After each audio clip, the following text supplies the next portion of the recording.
The 2026 is just right around the corner, and New Year's is sneaking up on us. I, for one, really like to make a list of things that I want to accomplish in the new year.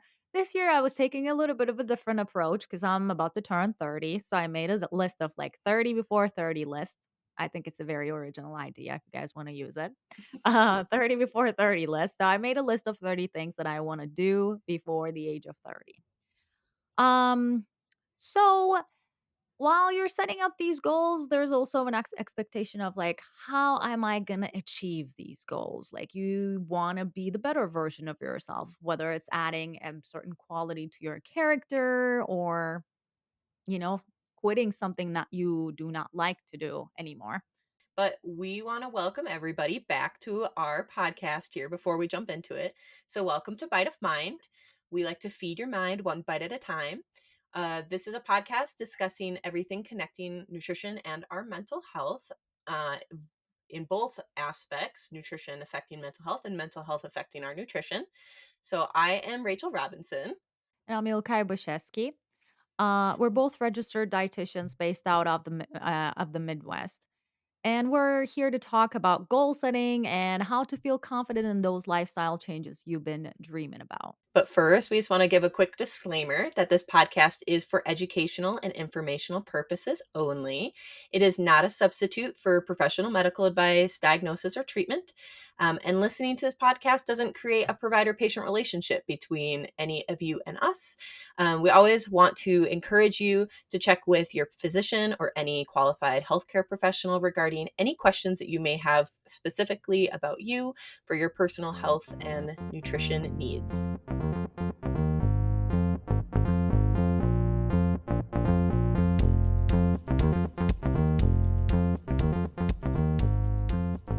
Yeah, no, I definitely goal setting is one of those things that a lot of people start thinking about around this time of the year. I mean, Mhm. it's going to be mid-December here. We're coming up on the new year, and Yeah. resolutions are a huge hot topic conversation. Whether that is setting very specific goals or very broad goals, we're going to be talking about goal setting today. Yes. So, Rachel, you want to tell me what your New Year's resolution is? I mean, I know that I asked you this question before, but I'm wondering if there's anything that you want to do this year, this upcoming year. I want to move. Yeah, you're still No. you're currently on the move, but you wanna move, okay. No, no. I wanna Um, I wanna settle down. I think for me, one of our goals this year is finding a place that we actually wanna call home for at least the foreseeable future. We've been traveling on the road now for a bit, but even prior to that, having moved around a lot with school, internships, work, we never really had one place that we truly were like, "This is home. We wanna set roots here and make connections and friends." So I think that's one of at least a joint goal between my husband and I this year is to find a place that we want to just settle down, put our roots in, and potentially, I don't know, spend at least the foreseeable future there. So that's one of my goals for the year. I think that sounds fantastic, and my goal is to have $2,000 emergency fund. Hopefully, I can achieve that, which seems really hard these days, but hopefully we'll be able to do that. But whatever your goal is, today we're going to discover how to set up our goals correctly so we don't fail ourselves and we're able to establish a self confidence and trust ourselves and then be the better version of ourselves. Well, now that we talked about that, we want to set up goals for the upcoming year. I also want to share something that I realized in our society, and actually, my with my clients, and even with myself. With myself, sometimes it becomes really challenging to achieve the goal that you're setting up for yourself, and which that creates actually a bigger problem in the end because you feel not Mhm. good about yourself, right? You feel like Mhm. you failed yourself and maybe not kept your Give up. promise. Hmm. Yeah. Um the method that we use in the world of dietetics as dietitians is to set up SMART goals. So now that I have my friend Rachel with me, which she's actually finished psychology major too. So let's ask her, Rachel, what does SMART goal stand for? Well, I'm going to let you define these, but we'll start here. So, SMART is actually an acronym, It Mhm. stands for specific, measurable, attainable, relevant, and time bound. So we'll let you, okay, kind of jump in and discuss why each of these are important when we're looking at setting goals. So let's start with specific. What is or why is it important to set a goal that is very specific? Yes. So, I see this day-to-day basis with the patients or with some clients who wants to set up goals for themselves, but most of the time it is very vague. So they're like, well, I want to be healthy. I just don't want to feel this way anymore. I don't want to feel Mhm, sluggish anymore. But what does it mean exactly? Like that's kind of a vague definition. So the mhm, things that we want should be very specific. Okay. mhm, Um, for example, the one of the very common ones, I wanna be fit, but define fit for yourself, because fit can mean for, a 26-year-old guy who wants to be a bodybuilder, fit can mean for him to have so much muscle and be able to, bench however many, because 'cause I'm not really familiar with those sort of things, however many, pounds of weight, those sort of things. That could mean fit mhm. could mean something like that for him. Or, for a 65-year-old lady, fit could mean I want to be able to get on the ground and play with my grandkids and then be able to get up without help. So it's important that we set specific goals Mhm. that so that we're able to then understand or have something that we can achieve, right? Yes. I think like I see a lot of people, that's why when they're setting New Year's resolutions, like of course get fit is like a big one, or get Mhm. healthy, I hear a lot, or I want to eat healthy, right? But then, by the end of January, they've kind of completely given up because they didn't have like a very specific goal on what that meant for them. So they didn't Yeah. really know where to go, right? They go, I want to get healthy. So then they just see all the random things on social media. Go, you Mhm. do have to do this to be healthy. You have to eat this to be healthy, or insert whatever here. So they just start doing anything and everything, thinking that that's going to meet their goal of be healthy. But then by the Mhm. end of January, they don't feel like they're healthy. So they just give up because it wasn't Absolutely. specific. And plus, I think it's coming from the fact that we sometimes think that these sort of things, being fit, means the same thing for everybody, right? Hmm. Or we think that there is this definition and that's what fit means and that's what we need to be in the end, which is that's also another unrealistic goal for us to be able to set. When you go through so many things in your life, or like, when you're working in two jobs or dealing with a lot of emotional problems, sometimes some of those some of those goals might not be very realistic, and compared to another person who's not going through the same things, you're going to be in a disadvantage. So that's why Hmm. setting specific goals that are for you is very important first step to a Yes. setting goal that you can achieve. Okay. Okay. So then for moving on to the next letter then for measurable, why would it be important to have a measurable goal? And then can you give me an example of what that would specifically look like? I think goals being measurable allow us to track them properly. If you want to say, sometimes I set up goals with my patients specifically. Right now, it's very popular GLP-1s, right? Like they're very popular right now. And we specifically set up some protein goals. Even though they can't get enough calories throughout the day, they still try to achieve their protein goal, daily protein goal. Like sometimes I first begin with a couple of days a week, and then we go and then start increasing it so that it's actually more attainable. It allows us to measure how that person is doing with their goal.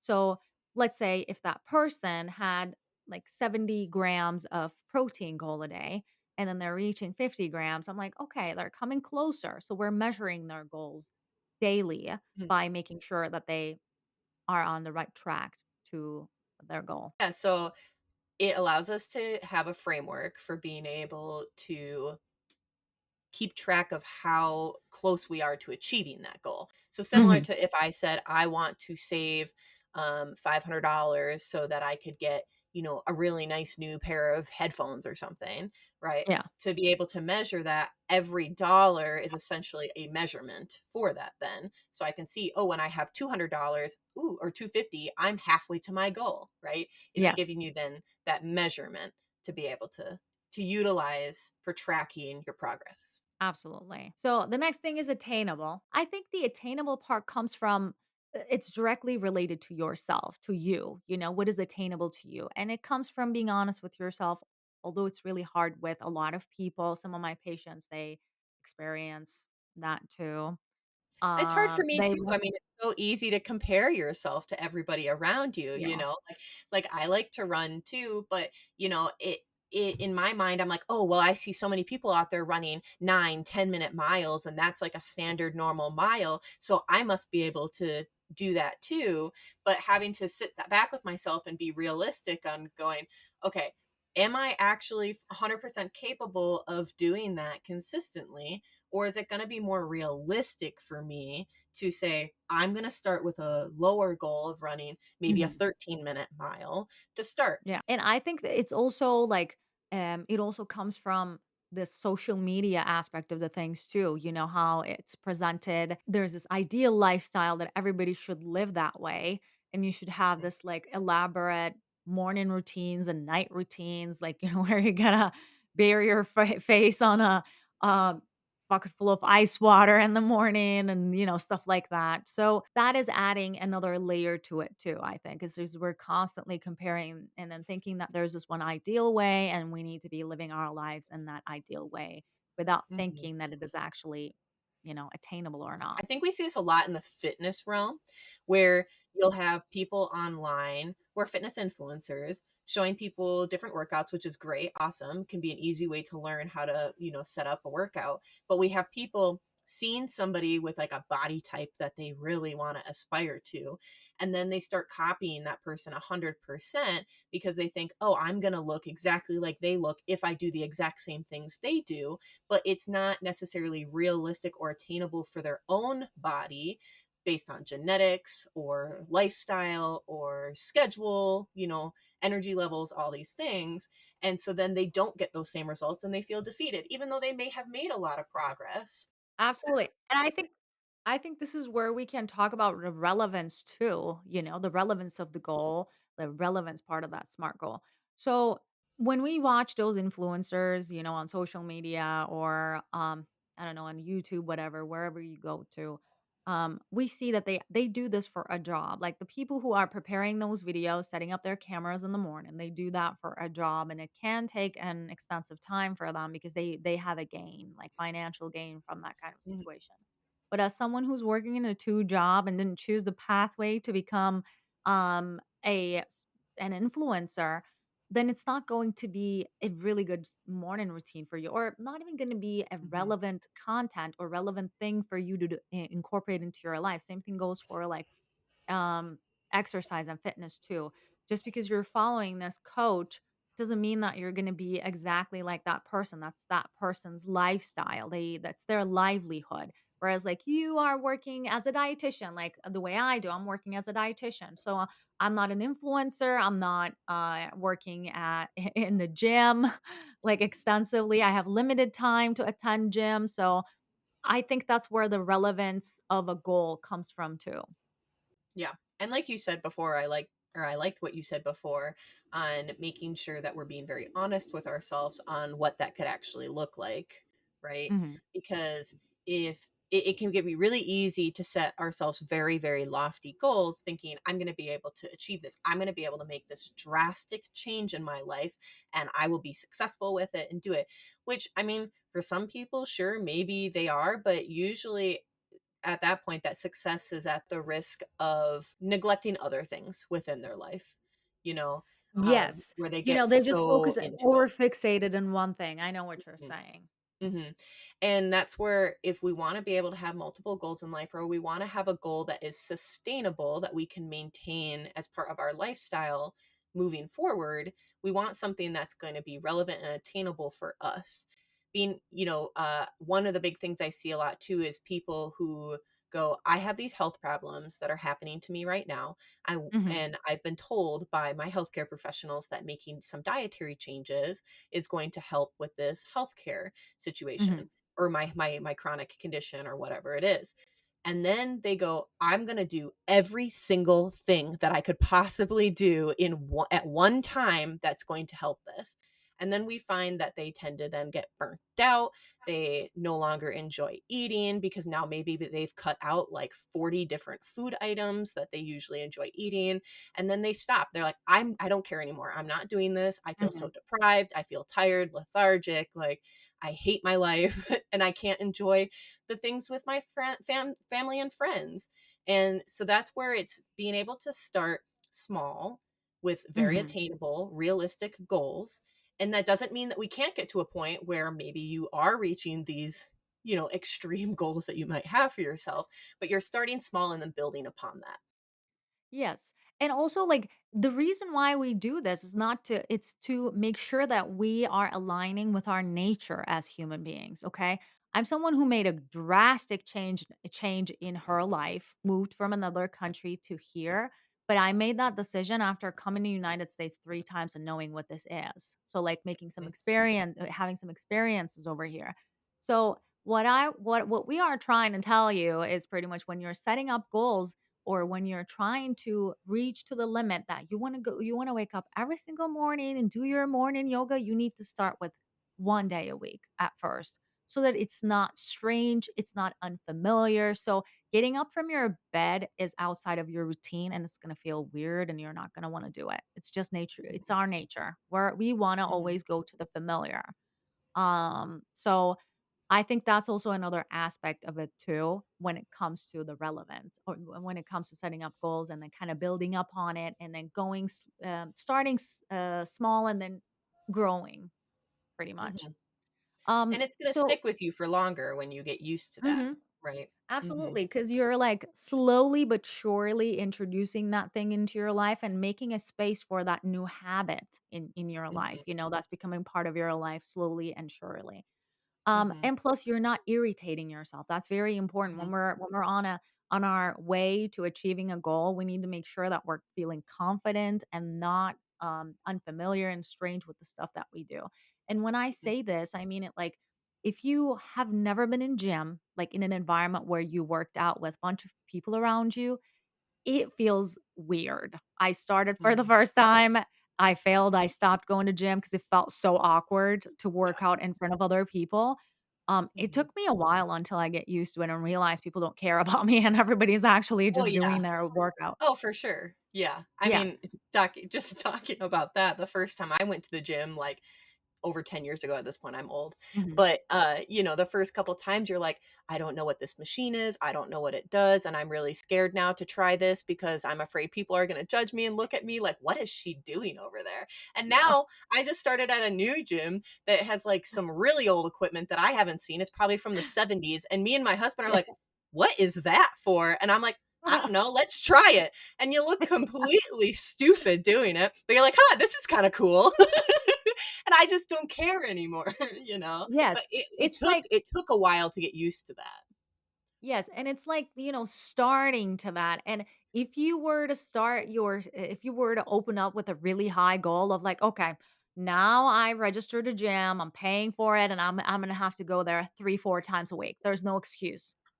But there is though, that you're a Mhm, human. That's an excuse. Like it's not gonna really like 100% work for you because you're not gonna feel comfortable doing it 5 days a week right away. mhm, So um sometimes it's important to consider or take your emotions into consideration when you're setting up mhm. goals. I guess that's the bottom line at Well, the end of the day. oh, 100%. And I think it's important to recognize that there is a balance here. It's not black or white in the sense that, Mhm. you do need to give yourself some compassion and grace if you're not meeting those goals. Um, you need to give yourself compassion and grace and recognizing I need something that is going to be really relevant and specific Mhm. and attainable, action oriented essentially for me. Um, Yeah. but if I am failing these things, that I need to give myself a little bit of compassion and maybe I need to look at and realize if I'm continually not meeting these goals or expectations, is my goal not actually specific enough for me, not actually attainable or relevant for me? But then also recognizing that making any sort of change in our life, regardless of if it's a little one or a big one, or even if you follow the SMART goals, that sometimes in order to see change, we have to get uncomfortable and that there will be things in our life whenever we make change in our life, it will be uncomfortable because it's Yeah. going against our status quo. So, you want to have a little bit of a push to do something that's Mhm. different out of your comfort zone, but you don't want to be so unattainable that you're constantly shaming yourself because you're not reaching that goal. Yes, and we're gonna get into more details with that. But I also want to mention, like, you know how you mentioned the action oriented. So probably our listeners are thinking about that too right now. There are a lot of different descriptions when it comes to like these letters. Sometimes, specific. Sometimes it's like, um, with the attainable becomes like, Action action oriented, oriented. the way you say, time bound or time specific. Hmm. So like these things change, but in the end, it's like making your goal more specific. That's what it is. Like setting up vague goals of like, okay, yeah, I'm gonna do this. But how though? Like, especially Hmm. with habits, it's really hard. The last thing that I want to mention with this, what the SMART goal stands for is the time bound. Hmm. I think when it comes to setting, making sure that your goals has some sort of like a time frame or it's time bound is the catalyzer.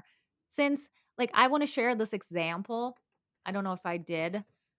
This my 30 before 30 list that I made on my 29th birthday. So pretty much I set up a goal until my next birthday that there are things that I want to do, that I want to accomplish. And these are like simple things, just go visit a new town and then add new value to your life, a new experience kind of a thing. So Hmm. um, the reason why we wanna set up time limit, that time, is to make sure that we're, kinda pushed to take an action. Hmm. Because like, there's a time limit. Sometimes I think about it, I'm like, "What month are we in? Well, it's almost December. We're almost there. I gotta do something about this." Like, Yeah. it gets me doing, and, you know I think, that's why it's very important to set yourself either some sort of like a due date or setting up like for the next 6 months or for the next year or so. Whatever it may be for you, for your case or for your goal. Yeah. That's Because if usually you're how. saying Yeah, Yeah, because go if ahead. you're saying, I wanna get healthy, or I wanna run more, or I wanna eat healthy, when? By the end of your life? You're not gonna have that push to make the changes like you were saying, versus if you have that time limit. Mhm. I have a lot of friends in the past who've been like, "I wanna run more," and it's like, "Okay, cool, let's sign up for a race, that's 3 months out from now, like a 5K, and that will give Uh-huh. you a little bit of that motivation, right, to be able to have that accomplishment." And not always do you 100% fully train up to that moment, but at least it gets that fire under your butt where you do start some training, because more often than not you'll get to that start line of maybe that 5K race and you're going, Mhm. "Oh, I barely trained for this," but you did start training. A lot of people may have never even run in the first place, but knowing that I have this race that's in 3 months that I'm doing with somebody is going to get me out the door, even if it's a few times, because you had that time limit. It's the time limit just lights the Yes. fire under your butt. Absolutely, and this is the exact reason why your assignments have due date, so that you can Yes. get to you can get down to work. Oh, yeah, I would That's never why do that homework if it didn't have the due date, you know? It's I like know. 11:30, and it's due at 11:59. Better get started. What Yes, absolutely. That's more like me. We both know that's me. are you talking From about? college, we both know that's me. Okay. Well, now that you actually talked about like, not being able to hit the goal, I kind of want to, approach with that too. But what if like we set up a SMART goal, like Ilkai, Rachel, I set myself up a SMART goal, but I wasn't able to achieve that. Now I'm like totally down. You guys told me that this was going to work and now it's not working. Um, I would say, and sometimes, I talk to myself like this with my patients. I'm like, well, you might have that question. But here's the thing. When we fail, we should be perceiving failure as some sort of like a step, a road, a stepping stone. Yes. Mhm, A stepping stone to your end goal. Okay. Which may be really hard because not all of us take the failure well. Not all of us have that growth mindset, but I think approaching your goal as like like it's an experiment to the point that okay, I am trying to like, gain something, some sort of habit and behavior. You can't ever fail if you never even tried. Yeah, that's a cliche, but it is very true. Yes, it is very true. That is such a little, like, what do you call it? Those little white women quotes that you'll see on written on the wood block. Live, laugh, love. Yeah. Billion live, laugh, love. It is very true, and, like, here, we're actually talking more of the standpoint of, um, setting up habits as, like, Mhm, dietitians, we're talking about that most of the time with our patients to make sure that they mhm, have the habit of doing exercise, habit of eating healthy, and those sort of habits are not easy to set, especially when you live in a certain way for the majority of your life. It's gonna feel weird, it's gonna feel different, so that's why you need to give yourself grace and stop kind of overly criticizing yourself and practice self compassion. And I know it's easy mhm, to talk like, well, how do I practice self compassion? Exactly like this, looking at your goals like it's actually a work in progress. It's your work without putting so much emotion to it, but making sure that you consider your emotions when you're setting up your goals. I know it's a little bit complicated to say that, but mhm, like, how are you going to feel if you can't accomplish that goal at the beginning when you're setting up? That's why it's important to mhm, set up attainable goals at that mhm, beginning. But then later on, looking at your progress like it's a work so that you don't get offended by certain things when you're not able to accomplish it. You don't think less of yourself and you realize that mhm, maybe I wasn't able to set my goals appropriately. Maybe this was like setting up 1 hour gym goal was too much. That's what we do. Like in the world of mhm. dietetics, we sometimes Yeah. start with like, let's do it one day a week. I'm gonna go to gym for 30 minutes. Because once you accomplish that, you're gonna get a really good high from it, Mhm. Well, yeah, and you're which we call adjusting that. Failure is a good thing because that means that you tried, but it yeah, also means that you set a goal, but it also helps you recognize what aspects of that goal maybe didn't weren't actually attainable or realistic enough, and you can make those adjustments so that you can help make yourself be more successful in the future. I think one thing I always think about with goal setting as well is we're wanting to make sure when we set goals that we're coming from a place of self-love and not a mhm, place of self-hatred. yeah, And when we're thinking about wanting to make these changes, we're going to be most successful when we're honest with ourselves, we're realistic with ourselves, and we're doing these changes because we want to better ourselves because we love ourselves. you yes. know. And that's what I say to my patients all the time when they come in. I'm like, you need to respect yourself for showing up to your appointment and trying to learn how to eat healthy. That requires respect from yourself, not from anybody else, because you're doing something for yourself. And that's Mhm. our biggest responsibility, but it's so easy to neglect, unfortunately, in the world that we're living in. Having families, having other problems in our lives that we have to deal with. Sometimes we neglect ourselves a lot. I think it's important to recognize that this starts with self-love, self-compassion. It is actually the first step to self-love because you're doing something Mhm. for yourself. So when you're setting up Mhm. goals, don't think like, "Oh, I suck. I need to change. I'm horrible." Instead, I love myself and I want to be the better version of myself. And that's why I'm doing it. I'm changing this. I don't like this. And this is a new routine that I'm establishing for myself Mhm. because it's going to be good for my health. Yeah, because when things get hard and you do fail, if you've set your goals with the mindset of, I'm a horrible, horrible person and I'm disgusting or nasty, and that's why I made these changes, when things get hard and you're already shaming yourself for, "Ugh, I'm such a failure, I failed," that's not already thinking you're a horrible person is not going to help you motivate yourself to make the changes. But if you fail and you go, I am a great person. I'm trying to be my best version of myself. I'm loving myself to get healthy so that I can, you know, so that I can play with my potential future grandkids when I'm old, Yeah. or so that I can stay doing the things that I love and stay active when I'm old and not be, struggling with chronic pain and chronic, issues because I didn't do this younger. It's going to motivate you to be like, all right, failure just means I tried and I'm going to try again. Yes, and most of the time people actually have those kind of good causes, they're like, "I wanna be a good role model to my kids. I wanna be around for my kids. I wanna be around for my grandkids." Which warms my heart, I'm not gonna lie. Well, when it comes to smart goal setting, and this doesn't just work in an environment where we're setting up health goals, but it also works in like education and whatnot too. I'm going to mention about a couple of researches about this. I found because yes, this was a practice that I have been doing. I'm going to talk about this honestly, to be quite honest, right now, because we're both two young dietitians trying to find a way. I'm not going to pretend like I'm not. I'm something that I'm not here, so I'm just getting in.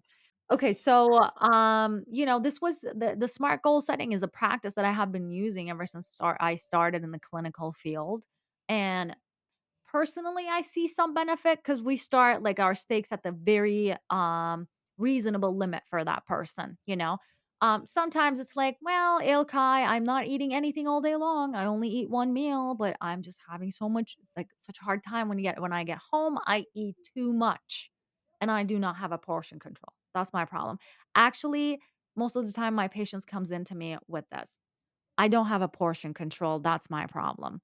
And then I'm like, "Let's step back. Tell me how you're eating." And then we look at their 24-hour recall most of the time, and then we see there's the nothing from the beginning, like, of the day until they get back home. And they're like, "Well, but I don't have a portion control. I suck. I don't know why I'm doing this. This is horrible." And I am like, "Well, okay, let's step back. It looks like you worked all day long and you didn't eat anything, but you needed food. So let's just, start with that." As you can see, we're not trying to just target right away. Okay, these are the portions that you need to follow, and that's what you're gonna do. We're going a little bit more specific. What is the actual problem? The actual problem is her not being able to incorporate other meals throughout the day. Like she's not able to have breakfast, she's not able to have lunch for whatever reason, she doesn't feel hungry. Now it became a habit for her, and we need to shake that habit. So the way we start is like I ask my patients, "Do you think it is realistic for you to be able to have one breakfast a week?" And they say, "Yeah, absolutely, I can do it." Sometimes if the patient is like so like determined, like I'm changing this, I'm throwing a coup, it's happening. And they just come in and they're like, yes, I can have 7 days a week breakfast. A week after we come in, yeah, I had no breakfast this week. I'm like, yes, this is exactly what I was talking about. That's why I'm like, when my patients get into that mentality, I'm like, hold your horses. We're not gonna go too fast. Let's start Yeah. from a very, very, very reasonable point. I'm not saying small, and I wanna reassure everybody, this doesn't mean that you're less than somebody or less successful. It means that you know yourself better, which this makes me more successful than Well, everybody and else. you're on the journey too, right? Setting a goal to have breakfast 1 day a week doesn't mean you're never going to get to the point where you're eating breakfast every day. It's just the starting point. So Yes. once you get comfortable with that 1 day a week, and that could be in 2 or 3 weeks from now you're comfortable with it. Let's jump that up to 3 days a week, and you're going Yeah. to move forward and forward. And before you know it, in a couple months, now you're eating breakfast very consistently every day. And that's not a struggle or hard. And you're maybe occasionally forgetting 1 day here or there, but it's just a Yeah. normal part of your routine. Absolutely. Like, there's no shame around like, this is terrible. I'm a horrible person." Like, you don't really need to think it like that. Like, "I'm a horrible person. I can't even have breakfast in the morning. I can't even achieve that." Well, you're not Hmm. used to it. And starting with 1 day a week is not shaking your life. You don't need to like, okay, get used to a brand new routine for yourself. Just need to give it a try to something 1 day a week and try to see. And the other thing to remember is setting up a minimum goal for yourself with the measurable goals. Minimum goal for yourself is actually could be even better. So saying at least once a week I'm going to have breakfast. So if you have 3 Hmm. breakfasts, perfect. Next Great. time when we Yeah. meet, we can set up a goal of like, can you do 4 days? No. I can maintain though. So that's another thing. Maintaining also can be a goal that you can set for yourself too. Being able to maintain Hmm. something also takes a lot of effort and takes a lot of work. So progress sometimes looks like staying where you are. That's also a Hmm. progress for yourself too, because you're actually preserving what you've accomplished. Yep. Yes. Great.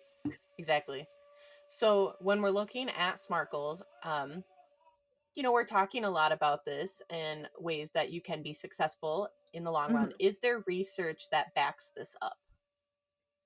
Yes, in a lot of different fields is it's actually used. I actually was looking for like two different ones. As I said, I use this day to day, but I wanted to see if there's actually a lot of research for it. I know we're changing and developing, and I'm sure in the future we're not even going to use SMART goal concepts anymore. But there are researches that backs up SMART goals actually help. So I found a couple of them. One of them was about like preceptors and their interns. So in more like a learning environment. And they also wanted to make some like habit changes to see if there's like if there's a perceived advancement in the precepting capabilities. And they found that across 11 preceptor habits there was an advancement in the preceptor's habit because they wanted to make like some changes in their habits. I'm not going to get into specifics of it because I find research is sometimes very boring. Unlike Rachel, she loves them. Um, yes, she does. Another study that I found was in the healthcare setting. So as dietitians, I thought maybe we could talk about hemoglobin A1C. So do you want to tell us what hemoglobin A1C is, Rachel? Do you want to make a Yeah, definition of it? sure. So the hemoglobin A1C, people literally just usually call it A1C, is a measure Yeah. of our blood sugar over time. So it is a Mhm. blood test that we can take to look at what the average blood sugar is over the past 3 months. So it's a little bit more accurate than when we just look at a blood sugar taken right at the moment, or a fasting blood sugar. It's going Mhm. to be more accurate to show us over the past 3 months, on average, where did your blood sugar lie? Yes. Thank you for that explanation and thank you for that description actually. That's the right way of saying. So they were investigating the relationship between SMART goal setting and reducing their hemoglobin A1C as just as Rachel described it's in the diabetes world, it's very known. In conclusion, they found the patients that set SMART goals had clinically meaningful A1C lowerings which, the goal is to bring your A1C down most of the time if the number is too high. Um, it just showed us that setting up SMART goals and so having specific goals, time-bound, attainable goals, and measurable goals for ourselves comes with good results, I guess. So for the patients that did not set a SMART goal versus the patients that did set a SMART goal, the ones who set a SMART goal had a greater impact on their A1C level. So their A1C level came came down more than the ones who did not have SMART goals set. SMART goal setting. Yes, that's Yeah. exactly what it was, and thank you, Okay. because Rachel has actually a stronger side in research. Thank you for, supporting me for this, Rachel. I appreciate. You are just as capable of reading research. I am capable, I'm just saying it's something that I am Don't not sell yourself short. I am not so great at. So now that we've kind of talked about SMART goals, how they can be Mhm. beneficial, defined all the different acronyms, and talked about research that backs this up, let's kind of put this into practice. So why don't we? Why don't I give you a very broad goal that I tend to hear people will make, and why don't you walk me through how I can turn that into a SMART goal? Absolutely. I will give you a goal. I want to eat healthy. You wanna eat healthy, so that's like, Mhm. again, just like in the beginning, a little bit vague term. If my patient comes to me with that kind of a request too, I usually ask them, like, "Define that for yourself. What is it? What does that mean for you? Just What for does you? Because healthy you mean were to me? Yeah. Yeah, I think let's go with energy. I think being healthy to me means that I have the energy to do the things that I want to do, and I have the ability to maintain focus throughout the day on the Mhm. activities that I have to do, whether that's work or recreational activities. That doesn't mean drug use. But recreational activity, doing fun Extracurricular activities, activities. extracurriculars. Yeah. Yeah, we'll Okay, go with that. so we need to make that a little bit more specific, right? Because you said this is what healthy means for me. So the number one thing you said, you don't want to feel sluggish throughout the day. You want to make sure that you feel like you have a sustainable energy. Mhm. First, we need to investigate that what's causing you to not to have that sustainable energy. That's where it comes to like how are we gonna specify this? Now we're on the process of specifying your goal because you said a broad term, "I wanna be Mhm, healthy," but what makes Rachel healthy is that something missing in her life. mhm. So, hypothetically, I wanna go hypothetical here. Hypothetically, let's say you're not eating throughout the day, right? Let's assume my eating habits are I start my morning, I drink 3 cups of coffee right away in the morning because I need my energy and I need to be able to focus. But then by the time that I'm crashing from my coffee consumption, it's probably around like 1 or 2 o'clock in the afternoon. I suddenly just feel like super tired and really sluggish and I can't focus anymore. So then at that point, I'm usually like, oh crap, I've only had coffee for the day. So I'm going to go grab myself something quick to eat. And so then usually at that point, I'm actually like really hungry. So then I'm grabbing like whatever I have kind of Mhm, around to eat. So whether that's like a little granola bar or a protein bar or maybe some like fruit. Sometimes I'll have like a cottage cheese or something in the mhm. afternoon. And then that will just kind of get me through the rest of, the day for work or whatever. And then after that, in the afternoon, I start kind of crashing a little bit more, but that's usually when I'll just like go work out and then come home and then I'm starving. And so then I have to make myself dinner.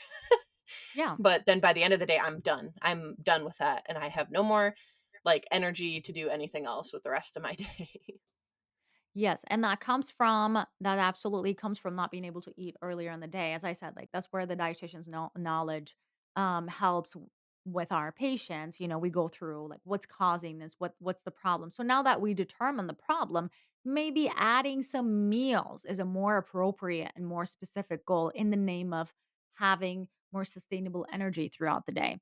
So now we actually reframed your goal and I made it a little bit more specific because it was more like, oh, I don't want to feel sluggish throughout the day, or I want to feel like more sustainable energy. But now it's more like, okay, I should be having more meals throughout the day. That's the reason why I'm feeling like this. So that should be my goal.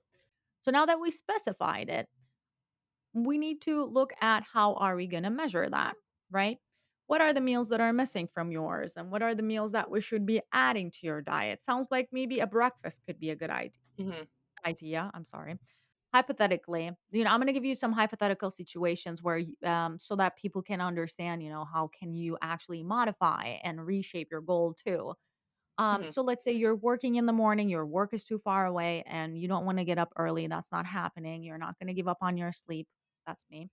Um, and then you get up really early, then we're gonna look at some grab and go options for breakfast. Let's say mhm, your work is from home, you're working remotely. Now we can look for a little bit better and more elaborate breakfasts too. This is where you mhm, start modifying your goals instead of like, okay, yeah, I have to be work at on time. I'm not having breakfast. Done deal. That's where the modification of your goal actually comes into. Anyhow, since I mentioned about that, let's move to, how we can make this more measurable. If you think you can have like 2 breakfasts a day, because you're like, okay, well, I'm working 5 days a week. Okay. Okay. I'm only free on weekends and I can only have breakfast on weekends. So sorry. Okay. That's totally fine. It's a good start for you. Then you start with 2 days. You know what happens in there? You see some like new experience and you start like your brain starts like, okay, well maybe I could actually add this during the week too. When you start seeing the benefits, when you start feeling like I don't feel that sluggish anymore, I want to feel that effect during the week too. And you start shifting your mindset from I can't have breakfast during the week to maybe I can have one breakfast during the week. mhm. Yeah, so we've gone from I feel sluggish, and one of the solutions for that is to add in breakfast because I skip breakfast every day. And now let's add a measurable aspect. I'm going to add breakfast in on Saturday and Sundays. Mhm. So now that's more measurable. And it is also automatically attainable. When we were talking about the measurable part, I said, like, what works for Rachel. So that's where the attainable part actually came in when we said, Okay. like, weekends are more available for you. And Mhm, the next part is relevant because this was something you were having problem with, like throughout the day, not being able to have sustainable energy, feeling like having crashes, feeling like high maybe and sometimes really down energy wise. We don't want to encourage anybody with anything. And then time bound is like when we say, "I am gonna have breakfast 2 days for the upcoming 3 weeks until I see my dietitian next." That's your Mhm. time limit, because you give yourself 3 weeks to do the same thing for 3 weeks, and then the day you have an appointment with your dietitian is the day that you, um, complete your goal. Review the goal. That's your due Yeah. date, yes. Mhm. Yep. So we went from I want to eat healthy to I am specifically going to add in breakfast now 2 days a week, specifically on Saturday and Sundays for the next 3 weeks. Yes, which makes it more clear. There's a game plan. I'm gonna have breakfast Saturday and Sunday. Like there is, it's also action oriented. That attainable part and action oriented part, both of them are actually in there. You're doing something. You're Mhm. taking an action too. Which makes it more achievable for you instead of like, "Well, but ho I don't know how to eat healthy at all," or "What is it? What's eating healthy?" Let's define that, you know? Is it eating 3 times a day, or is it adding, like, more snacks throughout the day? Because it depends from one person to another. You know, there are Mhm. people only eating 3 times a day, but they still sustain a healthy lifestyle too. So that's why we set specific goals. That's why there are Mhm. dietitians too, because we all are actually pretty unique. Yeah, if it was like one recipe works for all, our entire career wouldn't exist at all. Like, I wanna Mhm. reiterate that too. We all have different genetics, different lifestyles, different experiences, different needs, different health Mhm. conditions, everything. Yeah, there's no Yes. one size fits all. Yeah, Mhm. it's gonna sound like cliche, but we're all unique flowers. Well, thank you. Are there any last things that you want to add before we wrap it Um up? I just want to say this is a great journey. Goal achieving is not, again, we've said at the beginning, this is not about changing the things that you do not like about yourself. This is it. This is part of your constant growth. Our growth doesn't end once we leave from our parents' home, or once we complete college, or once we start working. Our growth lasts for our entire life. So, in your life journey, aspire to be something that you want to see in the future. Aspire to be a good person, aspire to be a healthier version of yourself, and set up goals, because that's what the life is about. Mhm. Yeah, well said. So, Yes. if you're ready for long lasting changes this year, just remember you want to start where you actually are. You want to build a foundation, track progress with frequency and time and intensity, adjust when you need to, and enjoy the process along the way. So, thanks. Thank you, everybody. So, if you are interested in more, you can, of course, find us here on Spotify, Apple Podcasts, YouTube. We put out episodes every other week on topics related to nutrition and mental health, and we'd love to have you guys join us. If you have ideas for topics you want to discuss, leave them. Feel free to leave comments. We would love if you give us a like or a follow on any platform that you're listening to if you liked today's episode. So, thanks.